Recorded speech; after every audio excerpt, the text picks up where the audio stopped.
যুক্তরাজ্যের রাজধানী লন্ডনে শনিবার এক বিশাল অভিবাসন বিরোধী বিক্ষোভে অংশ নিয়েছেন ১ লাখেরও বেশি মানুষ। ডানপন্থী কর্মী টমি রবিনসনের উদ্যোগে আয়োজিত ইউনাইট দ্য কিংডম শীর্ষক মিছিলের সময় পুলিশের সঙ্গে সংঘর্ষ হয়। সংঘর্ষে অন্তত ২৬ পুলিশ সদস্য আহত হন, যার মধ্যে ৪ জনের অবস্থা গুরুতর। পাল্টা সমাবেশ স্ট্যান্ড আপ টু রেসিজমে অংশ নেন প্রায় ৫,০০০ মানুষ। দুই পক্ষকে আলাদা রাখার জন্য লন্ডনের কেন্দ্রীয় এলাকায় ব্যাপক পুলিশ মোতায়েন করা হয়। মিছিল অনুমোদিত রুটের তুলনায় অনেক বড় হওয়ায় হোয়াইট হলের মতো প্রশস্ত সড়কেও পুলিশকে পরিস্থিতি সামলাতে কঠোর পরিশ্রম করতে হয়। পুলিশের ওপর বিক্ষোভকারীরা লাথি, ঘুষি, বোতল ও ফ্লেয়ার নিক্ষেপ করেন। মেট্রোপলিটন পুলিশের সহকারী কমিশনার জানান, এখন পর্যন্ত ২৫ জনকে গ্রেপ্তার করা হয়েছে। তিনি আরও বলেন, যারা সহিংসতায় জড়িত তাদের শনাক্ত করা হচ্ছে। আগামী দিনগুলোতে কঠোর ব্যবস্থা নেওয়া হবে।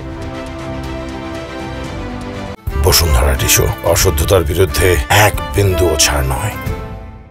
বিক্ষোভকারীরা ইউনিয়ন ফ্ল্যাগ ও ইংল্যান্ডের পতাকা, আমেরিকান ও ইসরায়েলি পতাকা নিয়ে মিছিল করেন।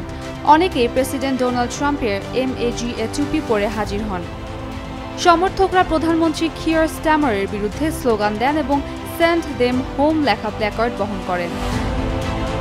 টমি রবিনসন সমর্থকদের উদ্দেশ্যে বলেন, আজ ব্রিটেনে এক সাংস্কৃতিক বিপ্লবের সূচনা হলো। এটি আমাদের মুহূর্ত। পাল্টা বিক্ষোভে অংশ নেন শিক্ষক বেন হেচিন। তিনি বলেন, বিদ্বেষ আমাদের বিভক্ত করছে। যত বেশি মানুষকে আমরা স্বাগত জানাবো, তত বেশি আমরা শক্তিশালী হব। সামাজিক ও রাজনৈতিক প্রেক্ষাপটে এই বিক্ষোভ ব্রিটেনে অভিবাসন ইস্যুকে নতুনভাবে আলোচনার কেন্দ্রে তুলে এনেছে।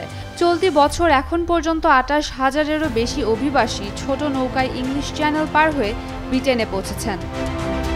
লন্ডনে দুই সমাবেশের সময় প্রায় ১৬০০ পুলিশ মোতায়েন করা হয়, যার মধ্যে ৫০০ পুলিশকে অন্য অঞ্চল থেকে আনা হয়।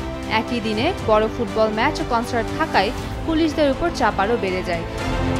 উমেরুম্মান ক্রান্তি, ডেইলি সান।